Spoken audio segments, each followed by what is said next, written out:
সপ্তম শ্ৰেণীৰ অধ্যায়টোৰ ভগ্নাংশ আৰু দশমিক 2 নম্বৰ চেপ্টাৰটো আৰম্ভ কৰিম আজি। এতিয়া চোৱা,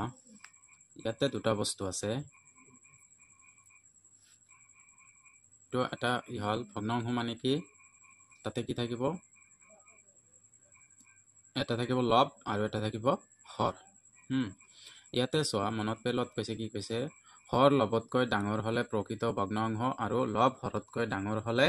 অপ্ৰকৃত ভগ্নাংশ। ইয়াতে সিম্পল ভাবে মই বুজাই দি আছো। এতিয়া চোৱা, যদি কি কৈছে, ইয়াতে আছে এইটো লব, এইটো হৈছে হৰ, আৰু এক্সাম্পল হিসাবে লোৱা 3/4। এতিয়া কি কৈছে, এইটো হল লব, এইটো হল হৰ। যদি এইটো ডাঙৰ হয়, তাৰ মানে তলতটো যদি ডাঙৰ হয় তেনেহলে প্ৰকৃত, আৰু যদি ওপৰতটো ডাঙৰ হয়, যদি ওপৰতটো ডাঙৰ হয় তেনেহলে অপ্ৰকৃত। এইখিনি মনত ৰাখিলে হৈ যাব, প্ৰকৃত আৰু অপ্ৰকৃত হৈ গল। এতিয়া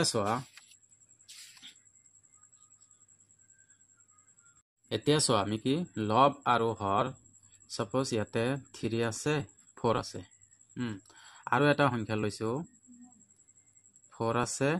5 আছে। এই দুটাক আমি কেনেকে পূৰণ কৰিম, কেনেকে পূৰণ চিন দি দিয়া। এইটো পূৰণ কৰাৰ নিয়ম হল কি, লবটো লবৰ লগত পূৰণ আৰু হৰটো হৰৰ লগত পূৰণ। 3 আৰু 4 পূৰণ কৰিলে 4 আৰু 5, 3 আৰু 4 পূৰণ কৰিলে কিমান হ'ব 12, আৰু 4 আৰু 5 পূৰণ কৰিলে 20। এনেকে পূৰণ কৰিব লাগিব, ঠিক আছে। এতিয়া আমি অনুশীলনী আৰম্ভ কৰিম। 2.1 হৈছে পূৰণফল উলিওৱা। এতিয়া পূৰণফল উলিয়াত কি দিয়া আছে, এত দিয়া আছে কি, এৰ 1 নম্বৰ হৈছে 6 পূৰণ 3/2 অংশ। এতিয়া লিখিম কি, এৰ খিনি চোৱা আগত, এৰ খিনিত কি দিয়া আছে, এৰ 1 নম্বৰ আছে 6 পূৰণ 2/3, মানে 3/2 অংশ। এইটো আমি কেনেকে কৰিম, যেহেতু পূৰণ হৈ আছে, ইয়াৰ তলত কি আছে, তলত একো নাই মানে কি 1 আছে, তেনেহলে হৰটো হৰৰ লগত পূৰণ, লবটো লবৰ লগত পূৰণ। 6 2ৰ লগত পূৰণ কৰিলে কিমান হ'ব, 6 2 গুণ 12, আৰু তলত 3 হৈ গল। এতিয়া 2 নম্বৰ কি দিয়া আছে, 7 পূৰণ 5/1 অংশ। এইটো একেই পূৰণ, এইটো ওপৰৰ লগত ওপৰত পূৰণ, আৰু তলত একেই থাকিব, ঠিক আছে। এতিয়া 3 নম্বৰটো চোৱা, 3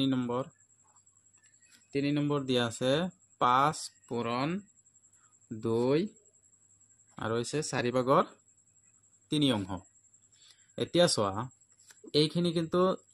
বেলেগ বস্তু, আৰু এইটো এটা বেলেগ বস্তু। এতিয়া মই প্ৰথমত কি কৰিম, এই মিশ্ৰ ভগ্নাংশটোক আগত প্ৰকৃত ভগ্নাংশলৈ পৰিৱৰ্তন আগতে কৰি লম। ইয়াতে 5টো আগত থাকিব দিয়া পূৰণ, এইটো কি, আৰু মিশ্ৰ ভগ্নাংশক প্ৰকৃত ভগ্নাংশলৈ নিবলৈ হলে কি কৰিব লাগিব, প্ৰথমত 4ৰে 2 পূৰণ কৰিব লাগিব। 4 2 গুণ কিমান 8, আৰু এই ওপৰত যোনটা থাকিব সেইটা দিয়ে যোগ হ'ব। 4 2 গুণ 8 আৰু 3 11,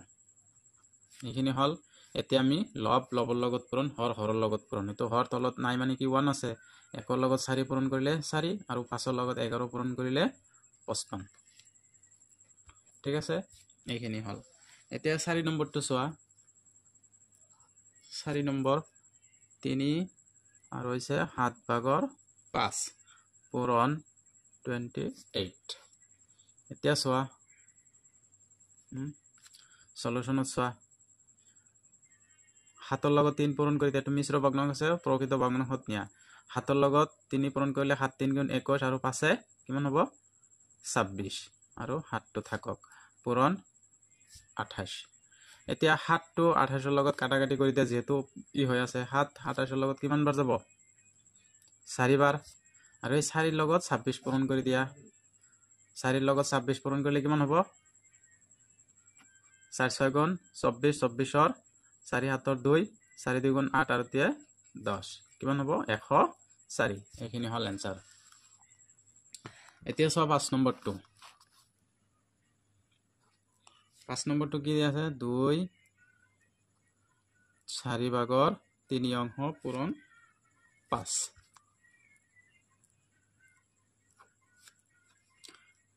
4 2 গুণ 8, আৰু 3 11 5 থাকিল এতিয়া চোৱা তো লব লবৰ লগত হৰ হৰৰ লগত পূৰণ 4 11 লগত পূৰণ কৰিলে 5ক 11 লগত পূৰণ কৰিলে কিমান হ'ব 55 হ'ব আৰু 4 থাকি যাব আৰু কাটাকাটি না এইখিনি আনসাৰ এতিয়া আমাৰ কি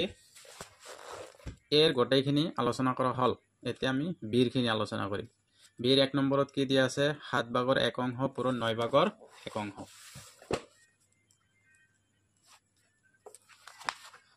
এতিয়া বিৰ খিনি চোৱা বিৰ 1 নম্বৰ কি কৈছে 7 ভাগৰ 1 অংশ পূৰণ 9 ভাগৰ 1 অংশ তো একই বস্তু লব লবৰ লগত পূৰণ হৰ হৰৰ লগত পূৰণ 1 1 লগত পূৰণ কৰিলে 1 হ'ব আৰু 7 9 লগত পূৰণ কৰিলে 7 9 গুণ কিমান 63 হৈ গল आंसर 2 নম্বৰত কি দিয়া আছে 45 ভাগৰ 1 অংশ পূৰণ 39 ভাগৰ 9 অংশ এতিয়া সলিউশন কৰি দিয়া এতিয়া চোৱা আমি কি কৰিব পাৰো পূৰণ কৰাৰ আগত চোৱা ইয়াতে কাটাকাটি যায় নে নাই যায় যদি কাটাকাটি কৰিব পাৰো এটো পূৰণ 9 39 এতিয়া চোৱা এই 9 এক দি 45ক কি কৰিব পাৰো কাটিব পাৰো 9 45ৰ মাজত কিমান বাৰ যায় 5 বাৰ যায় আৰু তো না যায় এটো একবাৰ যায় একৰ লগত 1 পূৰণ কৰি দিয়া একৰ লগত 1 পূৰণ কৰিলে আৰু 5ৰ লগত 39 পূৰণ কৰি দিয়া এতিয়া 39 পূৰণ 5 পূৰণ কৰি দিয়া 5 9 গুণ 45 45ৰ 5 লগত 4 থাকিল 5 3 গুণ 15 আৰু 4 19 কিমান হল आंसर 195 ভাগৰ এতিয়া চোৱা 2 ৰ 3 নম্বৰটো 3 নম্বৰ কি কৈছে 15 ভাগৰ 4 অংশ পূৰণ 10 ভাগৰ 9 অংশ এতিয়া 3 নম্বৰটো কি কৈছে 15 ভাগৰ 4 অংশ পূৰণ 10 ভাগৰ 9 অংশ তো এটো কৰি দিয়া এটো চোৱা আগত লিখি ল বস্তুটো পূৰণ 9 ভাগ 10 ভাগৰ 9 অংশ এতিয়া পূৰণ কৰাৰ আগত লব লবৰ লগত তো পূৰণ হবই হৰ হৰৰ লগত পূৰণ হ'ব ঠিকই আছে এখিনি বুজাইছো এতিয়া চোৱা যদি কি হয় যদি কাটাকাটি যায় ক্ৰস কানেকশনত যদি কাটাকাটি যায় 9 এইটোক আমি 3 এৰে কাটিলে কিমান বাৰ যাব 5 বাৰ যাব এটো 3 এৰে কাটিলে 3 বাৰ যাব 2 এৰে কাটিলে 2 বাৰ যাব 2 এৰে কাটিলে 5 বাৰ যাব এতিয়া ওপৰত কি আছে আৰু তলত কি আছে ওপৰত আছে 2 পূৰণ 3 আৰু তলত কি আছে 5 পূৰণ 5 এতিয়া চোৱা ওপৰখিনি পূৰণ কৰি দিয়া 2 3 লগত পূৰণ কৰিলে 6 হ'ব আৰু 5 5 ৰ লগত পূৰণ কৰিলে 25 হ'ব এইখিনি হ'ব आंसर 4 নম্বৰটো চোৱা 4 নম্বৰটো কি কৈছে 4 নম্বৰটো কি দি আছে 40 ভাগৰ 150 আৰু পূৰণ 34 আৰু 64 এতিয়া চোৱা ডাইৰেক্ট আগত পূৰণত বহাইলো এটো আৰু এটা বেলেগকে কৰি আছো পূৰণ 64 আৰু 40 পূৰণ 34 এতিয়া চোৱা কিবা কাটাকাটি যায় নেকি এটো চোৱা আগত যদি এটো 2 এৰে কাটো 2 এৰে কাটিলে যাব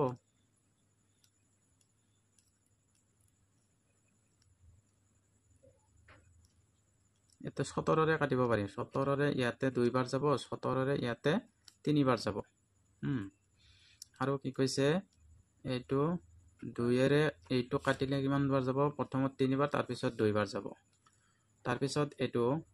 8 এৰে কাটিব পাৰো 8 এৰে 4 8 32 আৰু 8 এৰে 5 8 গুণ 40 আৰু তো না যায় এতিয়া ওপৰত কি আছিল 3 পূৰণ 4 আছিল আৰু তলত কেৱল 5 টো হে ৰখি গল এতিয়া 3 আৰু 4 পূৰণ কৰিলে 12 হ'ব আৰু 5 টো ইয়াতে এইখিনি হল आंसर এতিয়া সব 5 নম্বৰটো কি দি আছে 5 নম্বৰটো দি আছে 5 ভাগৰ 4 অংশ পূৰণ 7 ভাগৰ এটো 7 বাই 12 12 বাই 7 আছে এতিয়া সমান সমান এটো চোৱা লব লবৰ লগত পূৰণ হৰ হৰৰ লগত পূৰণ আগত পূৰণখিনি বহাই লোৱা 4 পূৰণ 12 আৰু 5 পূৰণ 7 ঠিক আছে এতিয়া কাটাকাটি যায় নেকি কাৰো লগত কাটাকাটি না যায় তেনেহলে পূৰণ কৰি দিয়া 4 ৰ লগত 12 পূৰণ কৰিলে 4 12 গুণ 48 আৰু 5ৰ লগত 7 পূৰণ কৰিলে 5 7 গুণ 35 এইখিনি আনসাৰ এতিয়া আমাৰ কি বিৰ খিনিও 5টা হৈ গ'ল এতিয়া সিৰ খিনি আৰম্ভ কৰিম সিৰ কি দিয়া আছে এতিয়া চোৱা সিৰ দিয়া আছে মিশ্ৰ ভগ্নাংশ হেতু হয় হৈছে 4 আৰু 7 ভাগৰ 2 পূৰণ 11 3 ভাগৰ 2 এটো হল সিৰ খিনি সিৰ 1 নম্বৰত কি দিয়া আছিল 4 2 তো 7 ঠিক আছে পূৰণ 11 2 3 এতিয়া চোৱা এই মিশ্ৰ ভগ্নাংশটো প্ৰকৃত বা অপ্ৰকৃত ভগ্নাংশলৈ পৰিৱৰ্তন কৰিলাম আগত এতিয়া 7 4 লগত পূৰণ কৰিম 7 4 লগত পূৰণ কৰিলে 4 7 গুণ 28 আৰু 2 30 7 তো 7 থাকিব পূৰণ চিন 3 লগত 11 পূৰণ কৰিম আৰু 2টা যোগ কৰিম 3 11 গুণ 33 আৰু 2 35 3 তো 3 থাকি গল এতিয়া কাটাকাটি যায় নেকি 7 তো 35 ৰ মাজত 5 বাৰ যাব আৰু 3 তো 30 ৰ মাজত 10 বাৰ যাব তাই তলত একো নাই ওপৰত আছে 10 পূৰণ 5 তলত একো নাই মানে 1 লিখিব নালাগে নহলে আৰু 10 আৰু 5 পূৰণ কৰিলে কিমান হ'ব 50 সেইখিনি হল আনসাৰ 2 নম্বৰটো কি দিয়া আছে 9 2/3 পূৰণ 4 4/5 সেই একেই নিয়ম 3 তো 9 লগত পূৰণ কৰিম 3 9 গুণ 27 আৰু 2 29 3 তো 3 থাকি যাব পূৰণ 4 5 গুণ 20 আৰু 4 26 চোৱা কাটাকাটি যায় নেকি 3 তো 24 ৰ লগত যাব 3 8 গুণ 26 তলত কি থাকিল কেৱল 5 তো থাকিল 5 আৰু এটো 29 পূৰণ 8 এতিয়া ওপৰখিনি পূৰণ কৰি দিয়া 29 ৰ লগত 8 পূৰণ কৰিলে কিমান হ'ব 29 পূৰণ 8 8 9 গুণ 72 72 ৰ 2 হাতত 7 থাকিল 8 2 গুণ 16 আৰু 7 কিমান হ'ব 23 হ'ব এতিয়া চোৱা 2 3 2/5 ঠিক আছে এতিয়া তো কাটাকাটি নাযায় চাগে এটো কাটাকাটি 3 32 এটো না যাব এইখিনি আনসার এতিয়া 3 নম্বৰ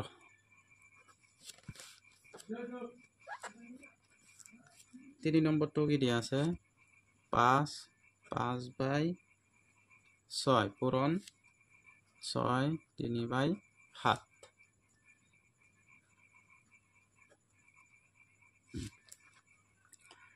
এটো 7 5 ৰ লগত পূৰণ 7 5 গুণ 30 আৰু 5 35 আৰু 6 তো 6 থাকিলে 6 7 6 লগত পূৰণ 6 7 গুণ 42 আৰু 3 45 7 থাকিল এতিয়া চোৱা কাটাকাটি যায় নেকি 7 35 ৰ মাজত কিমান বাৰ যাব 5 বাৰ যাব 6 লগত 45 যায় নেকি না যায় এতিয়া 5 পূৰণ 45/6 6 লগত যদি কাটাকাটি না যায় তো পূরণ করে দিয়া 45 এর লগত ই পূরণ করা 5 পূরণ করে দিয়া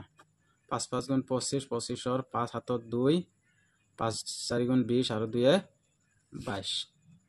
2 2 5/6 এখানে হল आंसर এতিয়া 4 নম্বৰ 4 নম্বৰটো কি দিয়া আছে 4 1/8 পূরণ 2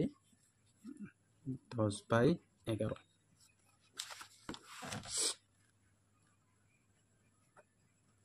এটা সো 8 লগত 4 পূরণ 8 4 গুণ 32 আৰু ইমান অনাইত কিমান 33 8 তলত 8 তো থাকিল 11 লগত 2 পূরণ 2 11 গুণ 22 আৰু 10 32 তলত 11 এতিয়া কাটাকাটি যায় নেকি 11 33 ৰ লগত 3 বাৰ যাব 8 32 ৰ লগত কিমান বাৰ যাব 8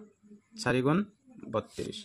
তলত একো নাই মানে কি ওপৰখিনি কেৱল পূৰণ 3 পূৰণ 4 3 আৰু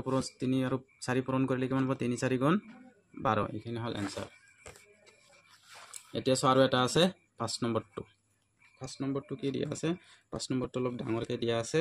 কি দিয়া আছে 2/17 পূৰণ 7 2/9 পূৰণ 1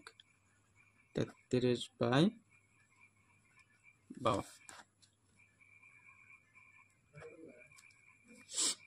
এতিয়া চোৱা